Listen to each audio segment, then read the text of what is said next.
RMC, le grand oral des grandes gueules. Grand oral des GG avec Stanislas Guérini, délégué général de La République En Marche et député de Paris. Bonjour, monsieur le député. Vous avez entendu le coup de gueule de Laurent Berger qui trouve que la réforme de l'assurance chômage voulue par le gouvernement est profondément injuste. Qu'est-ce que vous avez à lui répondre ? Que je suis pas d'accord, je l'entends évidemment et je pense que c'est constitutif de l'acte 2 du quinquennat qu'on puisse avoir beaucoup plus de dialogue. On n'en a peut-être pas eu suffisamment dans la première partie du quinquennat pour qu'on puisse se parler. Ceci dit, c'est quoi la situation aujourd'hui ? C'est une situation où on a un système qui fonctionne pas bien, qui favorise le fait d'enchaîner des contrats courts. On l'a suffisamment dit, c'est 9 emplois, 9 embauches sur 10 aujourd'hui, c'est des contrats courts. 80% de ces embauches, c'est des contrats de moins d'un mois. Donc, est-ce qu'il faut changer le système ? Oui. On veut mettre en place ce système de bonus-malus. Je crois que c'était aussi attendu par les partenaires sociaux, peut-être pas le patronat, mais par les syndicats. On va le faire. C'est un système bonus-malus qui n'est pas très méchant vis-à-vis des entreprises. D'ailleurs, le MEDEF ne pas vous voyez bien en colère. Quand même que les syndicats patronaux sont quand même en résistance, disent que c'est pas forcément un bon système. Nous, on pense qu'il faut le faire. Vous me semblez plus dur avec les salariés qu'avec les patrons dans cette histoire. Je ne crois pas. Je crois que quand on va embaucher 1000 personnes de plus dans les pôles emploi de France, je ne crois pas que ce soit un système qui soit inhumain ou injuste. Quand on va mettre beaucoup plus d'argent pour qu'il y ait des accompagnements, des journées d'accompagnement intensifs beaucoup plus tôt quand on tombe en situation de chômage, je ne crois pas que ça soit un système qui soit injuste. Même pas injuste à l'endroit des cadres qui sont les plus grands contributeurs et qui finalement, en cas de situation de précarité due au chômage, se retrouveront pénalisés. Mais moi, ce que j'aurais trouvé injuste, c'est si on avait bougé le plafond d'indemnisation des cadres, qui est un plafond généreux, qui est un des plus généreux d'Europe, au premier jour. Parce qu'effectivement, je pense que quand on a une situation professionnelle, on cale son niveau de vie, on a peut-être un emprunt, on a des enfants, et donc qu'au premier jour, on puisse changer le plafond, ça m'aurait semblé injuste. C'est pas ce qu'on fait. On garde pendant 6 mois un plafond inchangé, et puis au bout d'un certain temps, au bout de 6 mois, on dit si vous n'avez pas retrouvé de boulot à ce moment-là, on diminue le plafond. Pourquoi c'est pas injuste ? Juste d'un mot. Allez-y, je vous en prie. Parce qu'on a une situation de plein emploi dans les cadres. Pas pour les cadres seniors, c'est pour ça qu'on ne fait pas ça pour les personnes qui ont plus de 57 ans, et ça me semble juste, mais sinon on peut trouver un boulot. Moi j'ai été dans cette situation, j'ai dû avoir un déplacement géographique, j'avais le bon diplôme, tout ce qui allait bien, etc. Je pouvais retrouver un boulot plutôt rapidement. Et puis ensuite, si on passe plus de temps à chercher, c'est peut-être qu'on cherche un job qui est mieux payé. Personne, alors c'est très symbolique. On veut améliorer sa situation. Et donc, à ce moment-là, ça ne me semble pas injuste. Oui, mais alors, est-ce que c'est pas un peu démago pour le coup ? Puisque vous-même, vous venez de dire que ça concerne très peu de gens, puisque les cadres retrouvent du boulot rapidement. Donc, pourquoi avoir fait cette mesure ? Est-ce que c'est pas un peu démago d'avoir livré comme ça les cadres en pâture, en disant, vous voyez, ce sont eux qui plombent les résultats de l'UNEDIC ? Déjà, c'est les plus hautes rémunérations. C'est les gens qui gagnent plus de 4 500 euros par mois. Vous savez, moi, ce sont eux qui payent le plus les impôts, qui ont le quotient familial raboté. C'est vrai. La politique globale de La République En Marche, effectivement, on constate que les cadres qui correspondent à ces classes moyennes sont déjà fortement impactés. Classe moyenne et classe supérieure. Oui, tout à fait. Ce sont vos électeurs, d'ailleurs. Et vous nous direz pas, vous voyez que c'est pas électoraliste comme mesure. Non, mais ce sont vos électeurs. Vous prenez un risque. Vous nous direz pas, on peut pas nous faire toutes les attaques en même temps. Non, juste. Je disais que j'ai beaucoup entendu dans les grands débats qu'il fallait de la justice sociale, qu'il fallait justement mettre à contribution ceux qui avaient les possibilités de retrouver des boulots quand on gagne plus de 4 500 euros. Bien oui, on peut retrouver même c'est le principe de l'assurance que vous remettez en cause. Mais ça, l'assurance, c'est vraiment le principe hyper intéressant. C'est le principe même de l'assurance, c'est-à-dire que on doit toujours payer autant pour être assuré, mais on touchera moins en cas d'accident. C'est le problème. Je pense que le chômage, ça ne devrait pas être une question d'assurance, c'est une question de solidarité. Dans ce cas, il faut trouver un autre système. L'assurance chômage, c'est ça. On repose sur ça. Vous remarquerez qu'on a fait quelque chose qui est super cohérent avec ce que vous êtes en train de dire. Au début du quinquennat, on a baissé, ne l'oublions pas trop vite, les cotisations sur les salaires, qui fait qu'aujourd'hui, pour les rémunérations, des plus basses rémunérations, des rémunérations moyennes, mais aussi de ceux qui gagnent les plus hautes rémunérations, le salaire net a augmenté.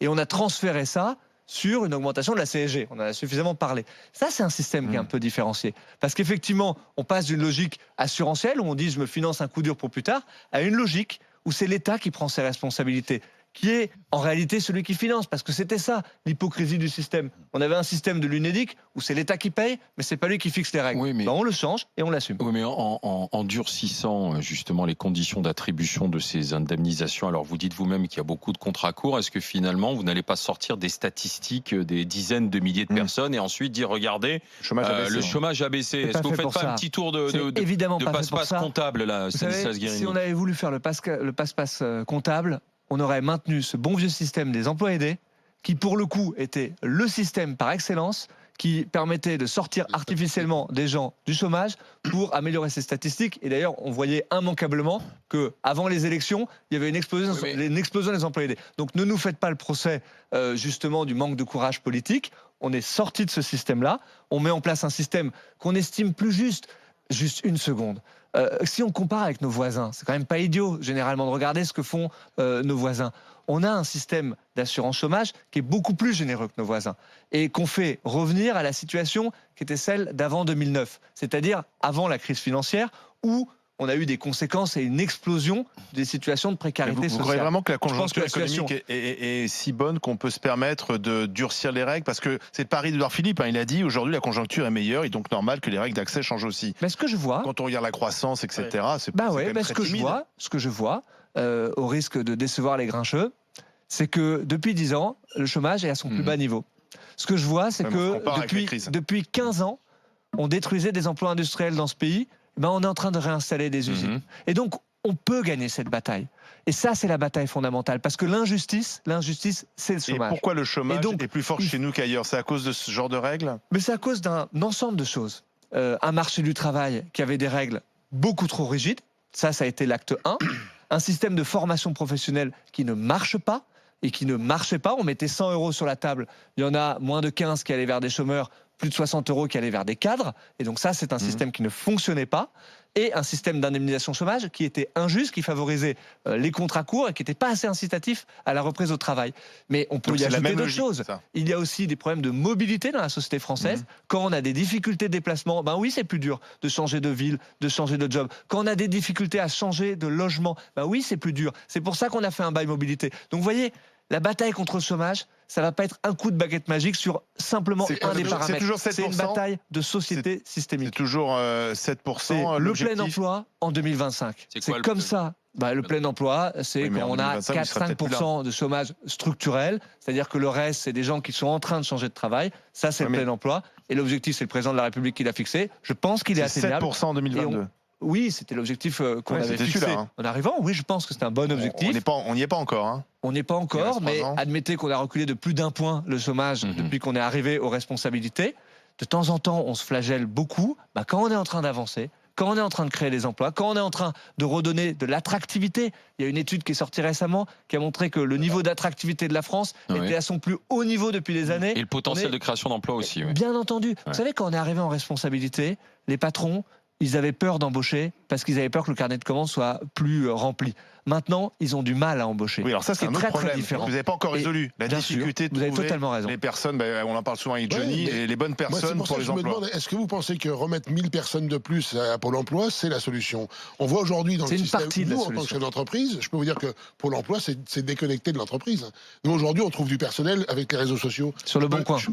Oui, ou Facebook, ou n'importe quoi. Mais je veux dire, il est clair qu'aujourd'hui, moi, je pose des offres d'emploi à la NPE, j'ai pas de candidat.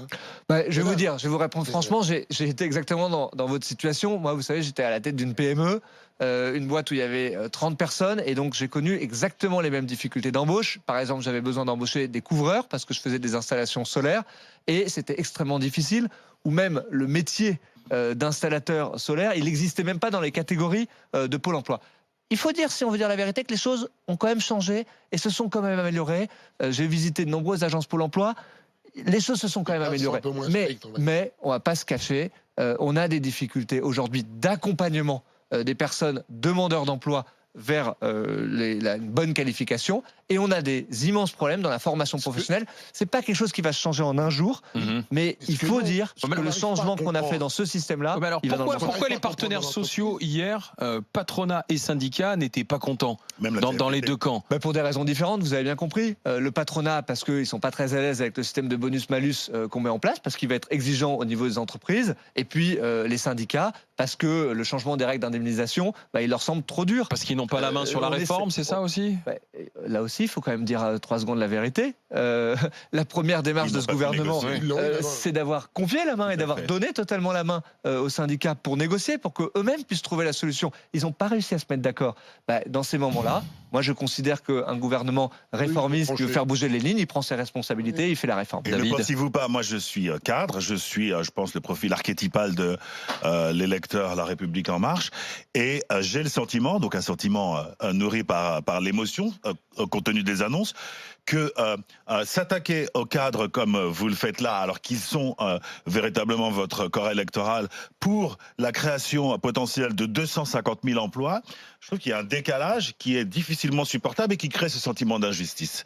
Déjà, je raisonne jamais en corps électoral. Je pense qu'on a trop raisonné en corps électoral, si vous passez l'expression, pour pouvoir naviguer. Et du coup, on a fait du zigzag.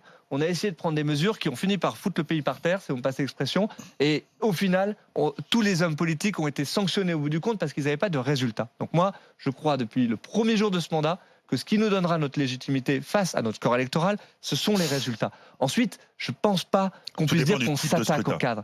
Excusez-moi, mais quand... Ils le ressentent comme ça tous, donc c'est pas non plus une lubie. Quand on fait une politique qui valorise le travail comme jamais on a valorisé le travail, qui baisse les impôts, 37 milliards d'euros de baisse d'impôts, il n'y a aucune majorité qui avait fait des baisses d'impôts. Mais là, ça ne concerne pas les cadres. Bien sûr que ça concerne les cadres. Excusez-moi, bien sûr. Taxe d'habitation, diminution des cotisations sur le travail, c'est quand même extrêmement important pour justement ceux qui commencent à payer l'impôt sur le revenu. Eh bien, il va y avoir des baisses d'impôts extrêmement importantes. Moi, je suis un élu parisien. Vous me parlez de la taxe d'habitation, c'est 700 € de diminution par an. C'est pas rien tout ça. Donc, il y a une politique, et surtout qui est résolument faite pour qu'on puisse créer de l'emploi dans les entreprises de ce pays. Ça, c'est une politique qui est favorable aux cadres. Vous restez avec nous, Stanislas Guerini, délégué général de La République En Marche. Je suis du grand oral des GG dans un instant avec question d'Étienne Liebig, Johnny Blanc et David Dicken, bien sûr. À tout de suite.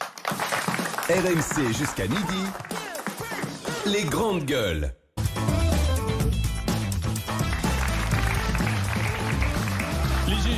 Les grandes gueules, c'est sur RMC, RMC Story. Étienne Liebig, éducateur. Johnny Blanc, chef d'entreprise fromager dans les Deux-Sèvres. Et David Dickens, directeur marketing du Cirque Phénix. Notre invité dans le grand oral des GG, Stanislas Guerini, délégué général de La République En Marche, député de Paris. On vient de parler de la réforme de l'assurance chômage. On va revenir sur la crise sociale des derniers mois avec Étienne Liebig maintenant. Étienne. J'ai une question à vous poser et plus largement à La République En Marche. Quand on se promène en France, qu'on quitte la région parisienne et les grandes villes, on est surpris et inquiété par la désertification des territoires. Là, je veux dire, c'est devenu vraiment un énorme problème. Et on voit bien que les gens se tirent, désertent les territoires parce qu'il n'y a pas de taf. Et qu'ils sont contraints de le faire. Personne ne vient en région parisienne pour habiter dans le 77 et aller bosser à Paris tous les jours en une heure et demie de TER et de métro pour le plaisir. Tout le monde est contraint de le faire. Je voudrais savoir si c'est un problème que vous abordez et si c'est quelque chose sur lequel vous avez quelques solutions. Bien sûr, je partage complètement ce que vous avez dit. Je pense que c'est d'ailleurs peut-être quelque chose qu'on avait sous-estimé en arrivant aux responsabilités. Que, en réalité, la vraie fracture dans le pays, c'est une fracture qui est territoriale. Parce qu'on a beau payer les mêmes impôts, mais quand il n'y a pas de barre sur les téléphones portables, quand on met bien plus longtemps à trouver un rendez-vous chez le médecin, et quand il n'y a pas de transport, là, on a l'impression de se prendre le mur de pleine face. Donc vous avez raison, c'est sur ça, à mon avis, prioritairement, qu'il faut qu'on agisse, sur lequel il faut qu'on agisse dans la deuxième partie du quinquennat. Qu'est-ce qu'on fait ? Il faut agir là aussi, pas sur simplement une partie du problème, il faut agir de façon systémique. Il faut investir dans les transports du quotidien. Il n'y a pas une majorité qui investit comme on l'a fait, ça va être 10 millions d'euros par jour dans les 10 prochaines années. On a transféré justement les budgets d'investissement dans les grandes lignes TGV pour les mettre sur les transports du quotidien, pour favoriser aussi le covoiturage, pour faire en sorte qu'on trouve des solutions sur les territoires. Il faut remettre de l'offre de santé dans les territoires.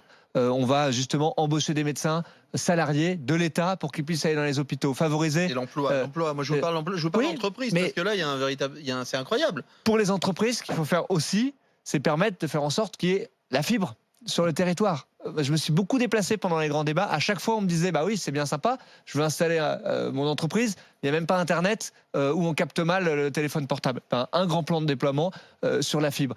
Revitaliser les centres-villes des villes moyennes. J'étais en début de semaine à Nevers, c'est ce qu'ils sont en train de faire. On met 5 milliards d'euros pour justement avoir un plan d'attractivité pour les villes moyennes. Donc, c'est sur tous ces aspects-là qu'il faut absolument agir pour lutter contre la fracture territoriale. Ça ne suffira pas. Moi, je le vois, je bosse avec un cabinet d'études qui est sur Paris aujourd'hui. Ils sont tous les deux, il y en a un qui est originaire de Bordeaux et l'autre du Havre. Et ils voulaient se poser à Nantes. Et pourquoi ils ne sont pas posés à Nantes? Parce qu'il me dit, mais aujourd'hui, on est à Paris. Je fais Paris-Toulouse dans la journée aller-retour. Je fais Paris-Nantes dans la journée. Si je suis à Nantes, je fais pas Nantes-Toulouse aller-retour dans la journée. Paris-Toulouse. C'est mort. Donc voilà, mais c'est pas une question de transport régional. Et on le voit bien, le fait qu'on ait dit non à Notre-Dame-des-Landes, par exemple, dès l'instant où on veut décentraliser quelque chose hors de Paris, c'est jamais possible. Donc en province, on n'emmène jamais rien. On emmène un petit bout de TGV, puis tout le monde doit être content. Ça suffira pas. Si on veut vraiment que des entreprises viennent se poser dans nos provinces, justement, il faut vraiment qu'il y ait autre chose. Ce sera l'enjeu aussi des élections municipales. On va parler d'abord de l'élection sur laquelle se focalise La République En Marche, c'est Paris. Non, sur laquelle se focalisent beaucoup les journalistes. Si c'est l'anniversaire d'Anne Hidalgo aujourd'hui. Vous je lui souhaite un bon anniversaire. Vous souhaitez un bon anniversaire à Hidalgo. Je souhaite un bon anniversaire. Vous voulez lui prendre sa place, pas vous, mais d'autres. Vous nous prenez pour qui? Et donc, Paris, c'est Benjamin Griveaux le candidat officiel? Non, c'est pas Benjamin Griveaux le candidat officiel. Il y a 6 candidats et candidates qui ont envie, tant mieux. Bon, moi je dis plutôt tant mieux, ça serait quand même dommage qu'il manque du monde au portillon de départ qui a envie justement de défendre un projet un petit peu différent. Il n'y a pas de candidat officiel. Quels sont les critères? C'est ce qu'on dit beaucoup. Mais pour moi, les critères, ils sont assez clairs. C'est la force du projet, qui a une vision pour cette ville, et puis pas que pour cette ville, pour la ville en grand. C'est-à-dire de faire aussi avec les villes de la petite couronne, de la grande couronne, parce que ça va être important pour la suite. C'est la capacité à rassembler. Et à rassembler, pas que dans les rangs de La République En Marche. Je pense pas que ça doit être, et d'ailleurs cette remarque vaut pour toutes les municipalités de France, une élection d'étiquette. Comment vous allez départager votre boys band là alors? Comment vous allez faire? Je commençais à les donner. Quand vous me dites la capacité à rassembler, je peux bien l'entendre, mais c'est un élément ça veut dire qu'ils sont beaux si vous me parlez de boys band. On est au grande gueule ici, c'est un élément de langage que tout le monde nous a déjà servi. Et quand vous parlez du programme, est-ce qu'on peut considérer qu'entre Mounir et Benjamin Griveaux, il y a des différences telles qui vont vous permettre d'établir un curseur sur la spécificité d'un programme? C'est pour ça qu'on a une commission nationale qui va regarder différents critères justement et qui est bien à même de pouvoir le faire, qui va regarder la capacité à rassembler des uns et des autres, qui est soutenu, qui pourra emmener derrière lui ou derrière elle. Quelle est la force et la vision du projet?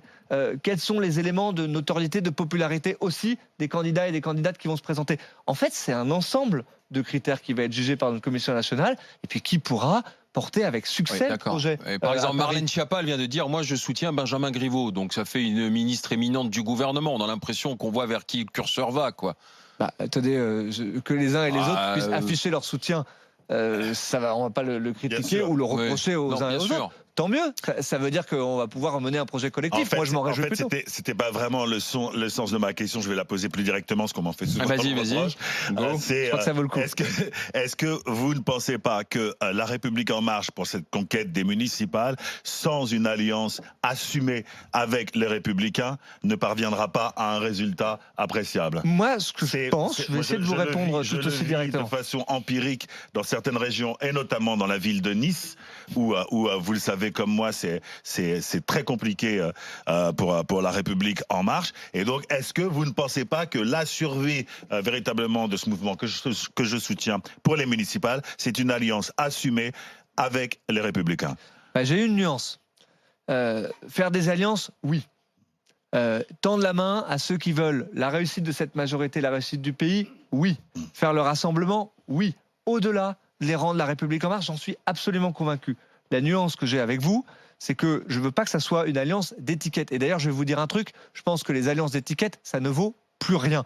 On l'a vu pendant les européennes, les partis qui se sont réclamés de la vraie gauche, de la vraie droite, ils sont quasiment mort aujourd'hui. Donc les voix, ça s'additionne pas comme on a pu le penser à un moment donné. Il faut faire le rassemblement, mais c'est pas une question LR, LREM, si, c'est une question, PS, c'est une question LV, LR, etc. dans la mesure où ils ont 472 c'est de pouvoir rassembler, c'est pas que les élus, c'est de pouvoir parler largement aux citoyens. Et je vais vous dire, si on porte des projets qui sont ambitieux sur la transition écologique, qui sont ambitieux pour construire des villes inclusives demain, si on parle de fond, si on s'adresse aux citoyens, alors oui, on sera en capacité de faire le rassemblement. Parfois, ça sera avec une tête de liste de La République En Marche, parce qu'on sera les mieux positionnés pour ça, et parfois, on soutiendra. Donc ça veut dire que les maires sortants qui ont fait du bon boulot. Mais il faudra qu'ils abandonnent leur étiquette de parti, alors. Mais même pas. Je vais vous répondre, je suis très très à l'aise là-dessus. Même pas. Je m'en fiche des étiquettes des partis politiques. On a créé ce mouvement, je faisais partie des fondateurs d'En Marche. On a mis dans nos statuts la possibilité d'avoir une double appartenance à une autre formation politique et à En Marche. C'était une manière de dire, tout ça, ça ne vaut pas tripette. Ce qui compte, c'est qu'est-ce qu'on veut faire comme projet, qu'est-ce qu'on veut porter dans les municipalités. Non, mais là, le problème, c'est qu'à Paris, c'est contesté. J'en suis le délégué général et j'espère devant vous m'exprimer assez clairement. Sauf que, effectivement, à part Benjamin Griveaux, tous les autres contestent ce que vous avez décidé comme scénario, à savoir, vous allez décider début juillet, il y aura une audition de 45 minutes de chaque candidat devant le Conseil national. Je suis désolé, vous dites un truc qui n'est pas vrai. J'ai eu une réunion, une énième réunion, avec justement les candidats à la candidature à Paris. La dernière, c'était le 28 mai, il n'y a pas longtemps. On n'a pas parlé de primaire à ce moment-là. Non, ils ne parlent pas de primaire, mais ils disent qu'ils veulent un peu plus de temps. On n'a pas parlé de consultation. Et c'est ça où je dis que ce que vous dites n'est pas vrai. En réalité, les candidats, ils étaient partagés. Il y a 6 candidats. Il y en a 3 qui disaient « nous, on pense qu'il faut faire avant l'été ». 3 qui disaient « nous, on pense qu'il faut faire après l'été ». Mounir Majoubi, par exemple, dans cette réunion, il me disait « moi, je pense qu'il faut faire mi-juillet ». Bon, on va le faire mi-juillet. Personne vient me dire aujourd'hui sur les plateaux vous avez choisi le calendrier de Mounir Majoubi. Pourtant, c'est exactement ce qu'il m'a dit dans cette réunion-là. Sauf que on sait que vous êtes un ami de Benjamin Griveaux. Oui, je le sais. On dit ça toujours. On se dit que c'est Benjamin Griveaux qui va être choisi. Je ne conteste pas le fait d'être un ami de Benjamin Griveaux. Non, mais est-ce que les dés sont pipés ? Est-ce que les dés sont pipés ? Mais ce que je conteste, c'est de dire que les dés sont pipés. Et ce que je conteste un peu aussi, excusez-moi, mais c'est l'attention incroyable du système politico-médiatique sur Paris. En France, il n'y a pas que Paris. Je comprends que... Vous avez parlé de Nice, on vit exactement la même chose. Je vous parle de Marseille, tiens. Jean-Claude Gaudin. Marseille, tiens, je vous parle de Marseille. Jean-Claude Gaudin, qui ne va pas se représenter, dit il faut une alliance entre les marcheurs et les républicains. Est-ce que vous êtes d'accord avec ça ? Moi, je suis d'accord pour faire une alliance et un rassemblement large à Marseille. Ce que je constate, c'est que, y compris les candidats potentiels chez les Républicains, ils ne sont pas hyper clairs aujourd'hui sur ce qu'ils ont envie de faire. Donc pour moi, le point de départ, c'est la clarté des positionnements des uns et des autres. Qui tend la main pour la réussite de cette majorité ? Qui a envie qu'on réussisse ? Et à partir de là, on peut se parler. Vous aurez un candidat à Marseille. La situation n'est pas très claire. Tout ça, vous aurez un candidat à Marseille. Je ne sais pas encore dire ce qu'on va faire. Ce que je vois, c'est que les marcheurs marseillais, ils travaillent depuis des mois à travailler sur un projet. Ils ont envie de porter quelque chose. On va en discuter dans les semaines qui viennent. Vous voyez, ce matin, j'essaie de vous répondre franchement. Quand la situation... quand même. Non, en fait, vous avez le même problème que Marine Le Pen. C'est-à-dire que vous êtes... Aujourd'hui, le paysage politique est dominé par 2 mouvements, le Rassemblement National et la République En Marche. Mais ce sont 2 mouvements qui n'ont pas d'implantation locale, qui n'ont pas de maire, quelques-uns du côté de Marine Le Pen, mais très peu. Et donc, vous tentez de trouver des alliances, de récupérer. Ça va être compliqué, votre histoire.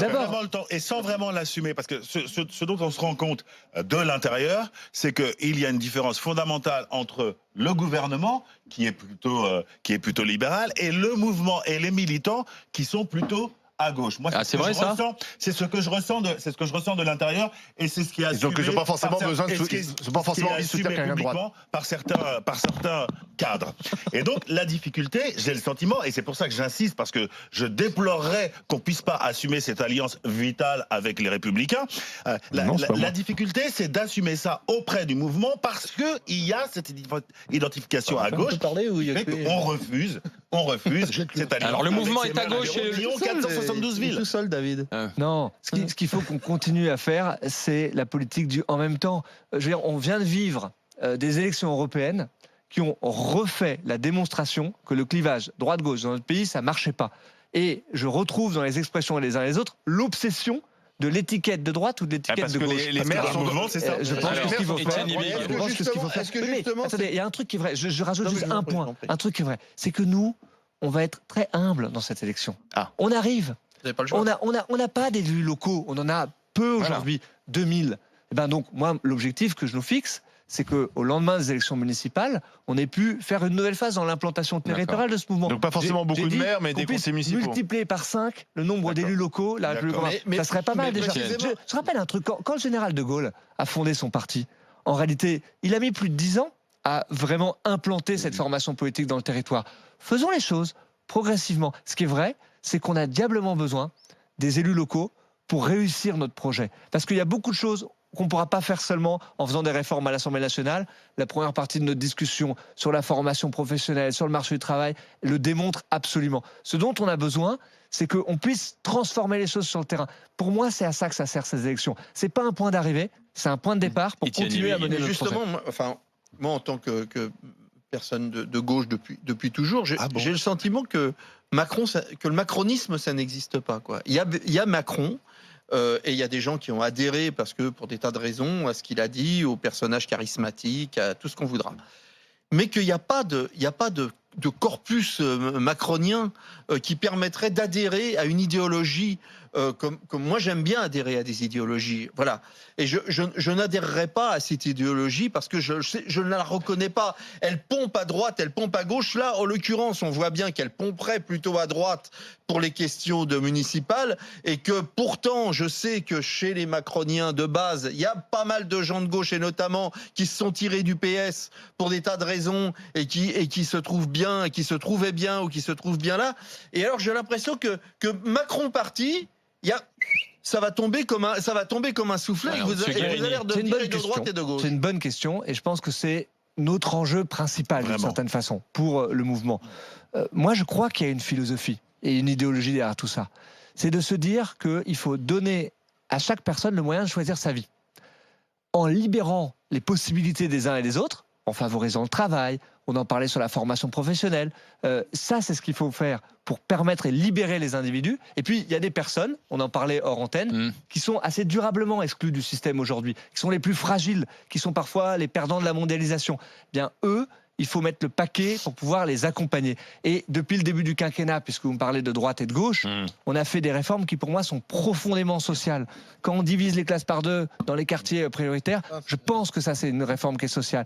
Quand on investit dans la prévention, dans la santé, quand on fait cette grande réforme qui est de faire en sorte qu'il y ait un reste à charge zéro pour les personnes qui vont s'équiper en appareil auditif, en appareil visuel pour se soigner, faire ses soins dentaires. Je pense que c'est une grande réforme sociale, mais qui change un peu le logiciel. Parce qu'on investit dans la prévention, on arme les individus pour que justement ils puissent choisir leur destinée. Dernière question. Je crois que ça, c'est ce que Emmanuel Macron a amené à la vie politique française. Juste une remarque, moi, moins d'idéologie me gêne pas plus que ça. L'idéologie nous a conduit à ce qu'on vit depuis 50 ans en politique. Donc moi, ça me gêne pas qu'on change. Alors, une dernière question, monsieur Guérini. Est-ce qu'il faut un service public du cannabis ? Vous avez vu, ce sont les députés qui proposent un grand débat là-dessus. Avec signé un appel pour être plus précis. Un appel. Est-ce que vous êtes favorable à ce service d'exploitation du cannabis ? Il y a des gens issus de vos rangs d'ailleurs. Hein. Oui, tout à fait. Bon, je pense que c'est un sujet qui est complètement légitime et ça ne me dérange pas qu'ils puissent d'ailleurs avoir dans la majorité des avis différents. Il y a Delphine Bagary, Annie Chapelier, Hubert Julien Laferrière, Pierre-Alain Raffin et Cécile Ria qui sont de vos rangs. Hein. Oui, j'ai vu qu'il y a beaucoup de Vous êtes OK, vous, avec ça ou pas ? Moi, je suis OK pour qu'ils prennent cette position. J'ai pas de difficulté. C'est pas ma position personnelle. Je vous avoue, je n'ai lu que le titre de la tribune puisque je l'ai vu en venant en grande gueule. Bon, faut être un tout petit peu honnête, mais j'ai vu que la tribune, grosso modo, c'était la légalisation du cannabis. Bon, moi, je ne suis pas sur cette ligne-là, de légalisation du cannabis. Je pense que la dépénalisation, c'est une ligne qui me semble la plus pertinente parce qu'aujourd'hui, on a une façon, entre guillemets, de lutter contre le cannabis qui est, à mon avis, pas opérante. Et donc, je pense qu'il faut effectivement changer les choses, mais légaliser, moi, c'est pas ma position personnelle, mais ça me dérange pas qu'ils puissent avoir des avis divergents et qu'on puisse en débattre au sein de la majorité. Merci Stanislas Guérini, délégué général à La République En Marche. Merci d'être passé par le grand oral des GG. On va enchaîner avec le GG et vous. RMC, les grandes gueules, les GG et vous. Et c'est Marie qui est dans le public aujourd'hui, qui est formatrice, qui va nous rejoindre. Ma chère Marie, allez, parce que, alors je peux vous dire... Elle a attendu. Alors, allez-y. C'est avec Étienne ou c'est avec... Ah, c'est avec moi ? C'est avec Étienne, oui. Parce que pour ceux qui nous écoutent et qui ne sont pas devant RMC Story, Marie, depuis le début de l'émission, elle n'a pas arrêté dans le dos de David Dickens de commenter, d'interpeller pendant la pub, de lui dire non, je suis pas d'accord avec vous, je suis pas d'accord. Comment ? De bougonner. De bougonner. Mettez bien le micro devant vous, ma chère Marie. Alors, je sais que vous voulez reparler tout à l'heure. Notre discussion, c'était sur le français. La langue française a-t-elle perdu face à l'anglais? On va réécouter Étienne Liebig et ensuite pourrait enguirlander Étienne. Allez, hop, c'est parti. Si nous sommes colonisés par les Américains, pas par les Anglais, par les Américains, nous sommes colonisés intellectuellement, culturellement, c'est leurs films qu'on va voir, c'est leur musique qu'on écoute et c'est leur smartphone dont on se sert depuis des années, depuis les années de Johnny. Je crois que plus personne ne remet en cause. On s'est laissé faire. Mais parce qu'on s'est laissé faire parce que c'est les meilleurs. Notre langue est effectivement en train de s'adapter parce qu'elle a besoin de le faire. Non, alors, Marie, allez-y. Étienne vous écoute. Oui, mais moi, je ne suis pas d'accord. C'est pas parce qu'on se sert des éléments de quelqu'un qu'on doit tout prendre avec ça.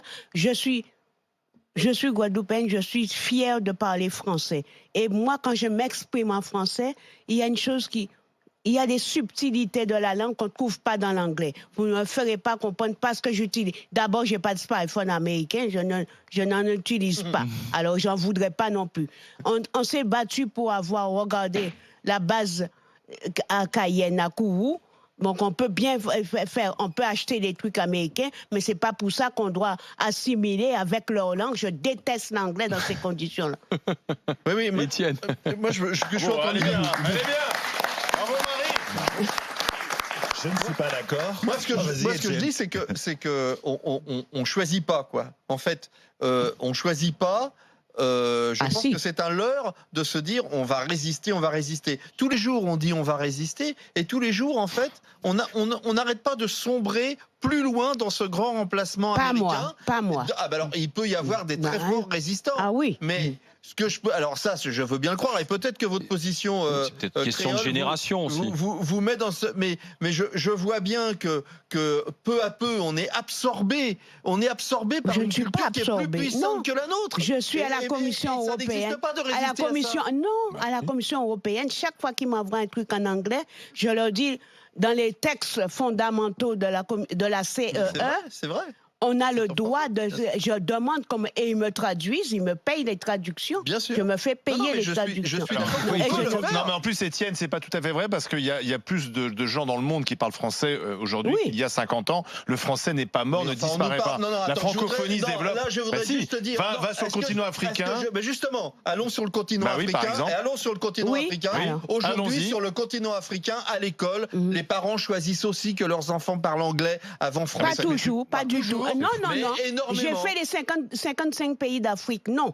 Je peux vous dire que non. Aujourd'hui, les pays de l'Est ont choisi de rentrer dans la francophonie. Alors ne venez pas me... Ah non. Si. La Moldavie. Vous voulez que je vous cite la Moldavie, l'Albanie, et beaucoup Vous croyez vraiment qu'il y a beaucoup de parents dans le monde, quand ils ont le choix entre deux langues à l'école, ils disent aux enfants, apprends le français plutôt que l'anglais. Après le dialogue avec Étienne, permettez que je révèle un peu les coulisses des grandes gueules, parce que avec David, vous avez notamment parlé en créole tous les deux. On s'est engueulé en créole. Parce que comme il ne fallait pas parler anglais. Ah oui. Ça donnait quoi, David? Ça donnait quoi en créole? En famille, moi, nous avons parlé anglais, français, espagnol, italien, et c'est pas pour ça nous parler pas les français. Mais moi, répondez-vous que moi, pas besoin de parler en anglais parce que c'est la langue française est prépondérante, c'est ça que je veux. D'abord, j'ai créé une ONG où les formations, la langue française sera prépondérante. Donc, les gens qui viendront, et les étrangers, et les Anglais, ils ont signé qu'ils prennent le français. Ce que j'expliquais à Marie, parce que Marie en préambule a dit, je suis guadeloupéenne. Et fière de l'être. Moi, je suis martiniquais, je suis fier de l'être. Pour autant, donc on est dans la même situation. Oui. On est tous les deux issus d'un pays, de deux pays situés sur le continent américain. Oui, mais c'est pas pour ça. Et moi, je vous dis juste, chère Marie, que parler anglais dans notre vie quotidienne ne nous empêche pas de maîtriser correctement le français et de promouvoir le et les gens qui me connaissent pourront vous dire à quel point je défends la langue française et je m'insurge contre le massacre de la langue française que l'on peut voir dans les médias. Surtout sous les journalistes, ils prennent des acronymes, tout est anglicisé, tout avec les trucs, ça m'énerve. Tenez Marie, bravo, elle a joué les grandes gueules. T-shirt des GG pour vous Marie. Suite du GG et vous dans un instant sur RMC. Je veux que la langue française survive et qu'on apprenne les bonnes. J'ai eu la chance de travailler avec M. Bernard Mérimée aux Nations Unies, mais c'est un monsieur qui aimait cette langue d'une façon extraordinaire qui m'a poussé, en plus de ça, à aller plus loin pour le français. Merci. Et je tiens à faire cette... Bravo, merci Marie, à tout de suite. RMC, 9h midi, les grandes gueules.